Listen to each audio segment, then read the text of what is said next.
नमस्कार दोस्तों, मैं हूं डॉक्टर एल.एन. वैष्णव। मध्य प्रदेश के दमोह जिला मुख्यालय पर संयुक्त कलेक्ट्रेट भवन के सामने इस भीषण तपती धूप में बैठे हुए हैं संविदा स्वास्थ्य कर्मी।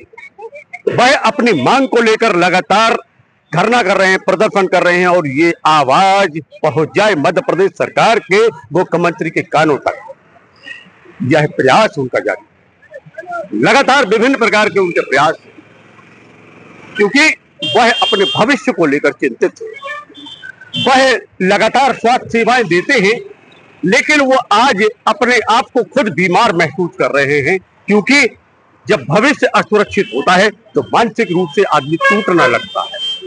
बच्चों का भविष्य क्या होगा, खुद का भविष्य क्या होगा, इसी विषय को लेकर आप देख सकते हैं काफी बड़ी संख्या में यह मातृशक्ति हमारे बीच में है, यह पुरुष वर्ग हमारे बीच में है, जो ये आशंका व्यक्त कर रहे हैं कि कहीं कोई ऐसी स्थिति ना व्यक्त हो जाए कि उनके भविष्य पर प्रश्न चिन्ह अंकित हो जाए, कुछ ऐसी समस्या ना हो जाए। हम चर्चा करेंगे, संवाद करेंगे बारी बारी से उन लोगों से जो यहाँ पर धरना पर बैठे हुए, प्रदर्शन पर बैठे हुए हैं।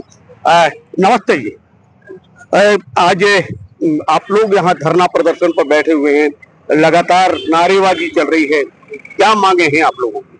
हम लोग की यही मांग है कि हम लोग, कुछ लोग तो ऐसे हैं जो रिटायर हो चुके हैं और कुछ लोग जो 22 और 20 वर्षों से लगातार अपनी सेवाएं दे रहे हैं, किंतु हम लोगों को ये नहीं पता है कि कल हमारा क्या होगा, हमारा भविष्य सुरक्षित किया जाए, क्योंकि हर डिपार्टमेंट में पर्यवेक्षक अवधि होती है।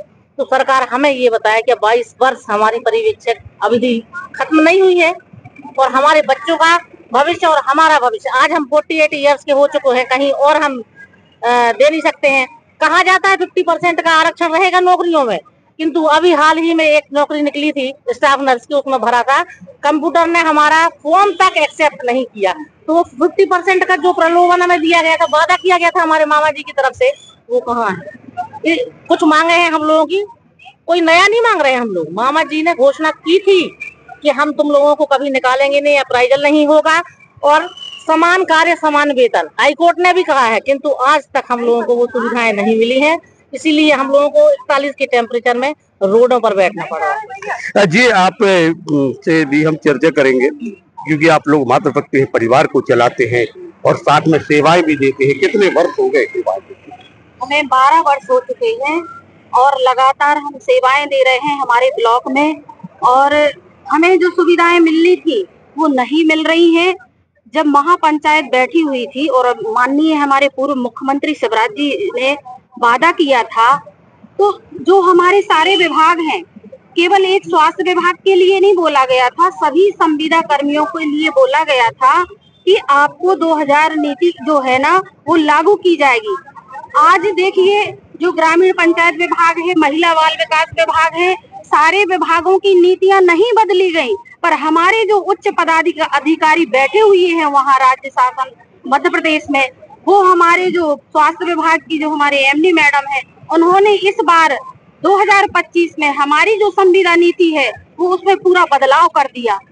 दूसरे विभागों ने नहीं सोचा, वही नीति लागू है, पर हमारे स्वास्थ्य विभाग ने हमारे स्वास्थ्य संविदा कर्मचारियों पर इतना जोर जुल्म किया हुआ है कि सबसे ज्यादा जो अभियान है, कार्य है, स्वास्थ्य सेवाएं हैं, वो स्वास्थ्य संविदा कर्मचारी ही दे रहे हैं, पर उनको जो लाभ मिलना चाहिए वो लाभ नहीं दिया जा रहा है। इसलिए आज हम लोग मजबूरन यहाँ हड़ताल में बैठे हुए हैं और जब तक हमारी मांगे आप लोगों की जो मांग है वो नियमितीकरण की है कि वेतन वृद्धि की है? देखो, वेतन विसंगतियां भी हैं, समान कार्य समान वेतन भी नहीं मिल रहा है। ऐसे हमारे 8 बिंदु हैं, उन पे हम लोग बैठे हुए हैं कि वो सारी 8 जो बिंदु हैं वो हमारी नीति में लागू किए जाएं और वो जो हम लोगों के जायज हैं वो मांगे पूरी हो। तो ये मैं अपनी पीड़ा व्यक्त कर रहे हैं, 8 बिंदुओं पर इनकी मांग है। हम और लोगों से भी संवाद करेंगे, पुरुष वर्ग भी हमारे बीच में है, चिकित्सक भी है, उनसे भी हम चर्चा करेंगे। विक्रम सिंह जी, आज आप लोग इस भीषण गर्मी में तपती दोपहरी में बैठे हुए हैं, क्या विषय है ऐसा? सर हम लोग मुझे 3 साल काम करते हो गए हैं और हमारे बहुत सारे सीनियर साथी ऐसे हैं जिनको 20 साल 22 साल काम करते हो गए हैं। मैंने बताया कि नियमित कर्मचारियों में 1-2 साल 3 साल की पर्यवेक्षा अवधि होती है, लेकिन हमारे कुछ साथी इनको 20 साल काम करते हुए लेकिन हमारी पर्यवेक्षा अवधि खत्म नहीं हुई। जैसे तैसे एक 2023 में हमारे माननीय मुख्यमंत्री पूर्व मुख्यमंत्री शिवराज सिंह जी ने 23 जुलाई को एक महापंचायत बुलाई थी, जिसमें विभिन्न विभागों में पदस्थ संविदा कर्मचारियों को बुलाया गया था और मंच से उन्होंने घोषणा की थी कि आज के बाद अप्राइजल खत्म आपका। उनने खुद माना था कि अप्राइजल एक कहीं ना कहीं भ्रष्टाचारी लोगों के साथ एक द्वेष भावना को पूर्ण करने का एक तरीका है और हर साल जो हम लोगों को एक रिन्यूअल टाइप का होता है, ये हम बिल्कुल बंद कर देंगे इसको। लेकिन आप देखिए ये 2025 में जो फिर से हम लोगों का नया HR मैनुअल आया, उसमें फिर से अनुबंध की शर्त उसमें ला दी गई है। मेरा सवाल केवल यही रहेगा शासन से, जो व्यक्ति 20-22 साल से काम कर चुका है, ओवर एज भी हो चुका है, अब वो कहाँ जाएगा? अब वो किस चीज का अप्राइजल करते करते व्यक्ति इतना ट्रेंड हो चुका है अपने काम में कि अब उसको अप्राइजल देने की जरूरत नहीं है।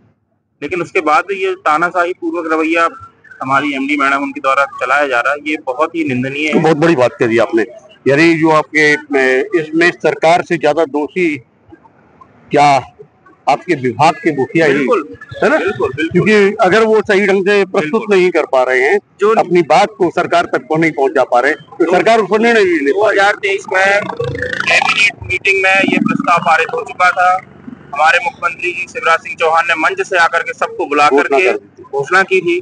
अब उनके द्वारा घोषणा कर दी गई तो वो पत्थर की लकीर होनी चाहिए, फिर उसको उसमें बदलाव नहीं होना चाहिए। अंतिम फैसला कैबिनेट का ही होता है और उक्त प्रस्ताव कैबिनेट के द्वारा पारित किया जा चुका है, लेकिन उसमें फिर बदलाव किया गया। फिर से हम लोग आज यहाँ पे देख रहे हैं आप टेम्परेचर, हमारे साथ में मास्क शक्ति बैठी अपने बच्चों को लेकर के, लेकिन कोई सुध लेने वाला आज हमारा नहीं है। तो कितने चिकित्सक होंगे? देखिए चिकित्सक हॉस्पिटल में है, लेकिन हमारे एक CHO केडर है प्रत्येक उप स्वास्थ्य केंद्र। आज की डेट में हमारे पूरे जिले के उप स्वास्थ्य केंद्र बंद है, लोगों को सेवाएं नहीं मिल रही हैं, ANM के कारण टीकाकरण नहीं हो पा रहा है। प्रत्येक उप स्वास्थ्य केंद्र में जो CHO पदस्थ है उनके द्वारा 12 प्रकार की सेवाएं दी जाती हैं, वो सारी ठप पड़ी हैं। क्षेत्र में किसी को इलाज नहीं मिल रहा है। प्रत्येक ब्लॉक में 9 और 25 तारीख को प्रधानमंत्री वाला कैंप लगता है, वो ठप हो चुका है। 9 और 16 को प्रत्येक PSC में लगता है, वो ठप हो चुका है। टीकाकरण मतलब स्वास्थ्य व्यवस्था टोटल आप ये मानी चलिए कि हम लोगों के यहाँ बैठने से चरमरा ठप हो चुकी हैं। और हमारा यही आग्रह है कि हम लोग विनती करके निवेदन ही करेंगे, क्योंकि स्वास्थ्य विभाग के लोग हैं हम लोग, आंदोलनकारी नहीं कि हम लोग कुछ भी ऐसा कुछ करें, संयमित लोग हैं, अनुशासित लोग हैं। तो हमारा यही निवेदन है कि हमारी जो मांगे हैं आप कृपया उनको पूरी कर लीजिए। हमें भी अच्छा नहीं लग रहा कि हमारे सब सेंटर से लोग जा रहे हैं, लौट के बच्चों का टीकाकरण नहीं हो रहा, महिलाओं की जांच नहीं हो रही है।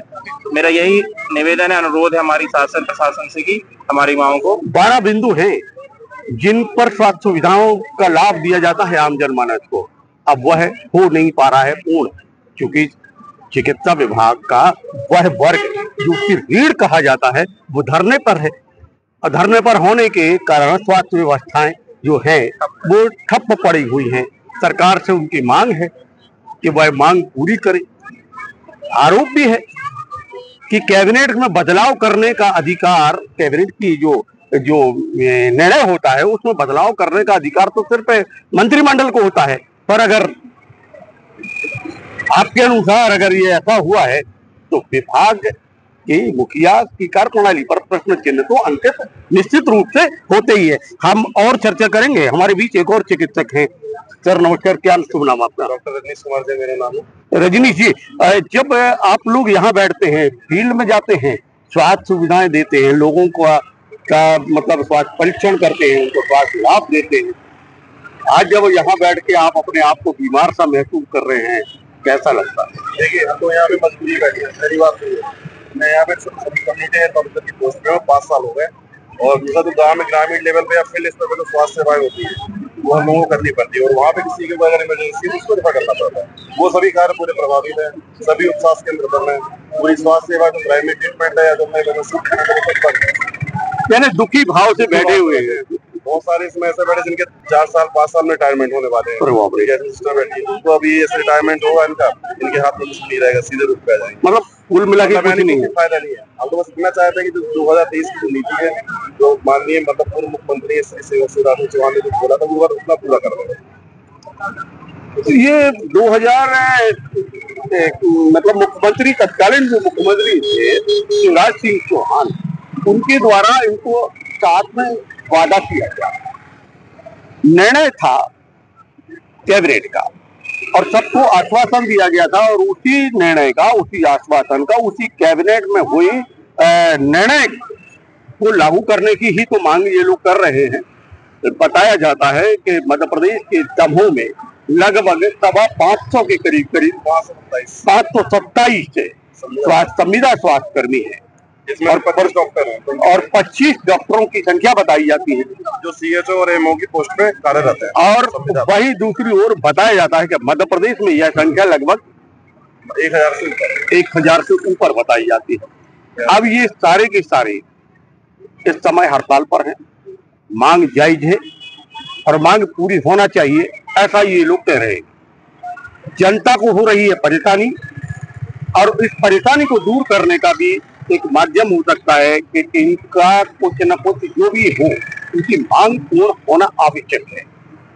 यही तो है कि अगर ये स्वास्थ्य व्यवस्था चरमरा जाएगी भीषण गर्मी में, तो निश्चित रूप से आम जनमानस को काफी परेशानी का सामना करना पड़ेगा। फिलहाल में 4 से 5 दिन आप लोगों को, इन लोगों को बैठे हुए हो गए हैं, धरना प्रदर्शन कर रहे हैं, मांग कर रहे हैं सरकार से कि सरकार उनकी मांग को जल्द सुने। कब तक मांग पूरी होती है, कब तक यह संघर्ष करते हैं, ये आने वाला वक्त बताएगा। मुझे दीजिए इजाजत, नमस्कार।